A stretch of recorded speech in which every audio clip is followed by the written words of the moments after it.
સોપારી cigarette બાદ હવે કપડાની દાણચોરી પકડાઈ। ચોખાના જથ્થાની આડમાં અલગ અલગ કંપનીના રેડીમેડ કપડાના જથ્થા સાથે 2 આરોપીને સાયબર ક્રાઇમ પોલીસે ઝડપી પાડ્યા છે।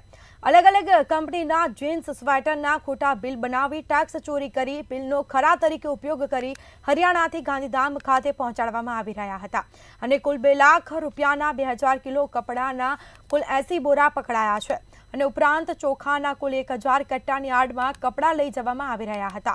હરિયાણાના પાણીપતથી ચોખાની આડમાં આધાર પુરાવા વગરના કપડા ભરેલા બોરાને ગાંધીધામ પહોંચાડવાના ષડયંત્રને સાયબર ક્રાઇમ પોલીસે પકડી પાડ્યો છે।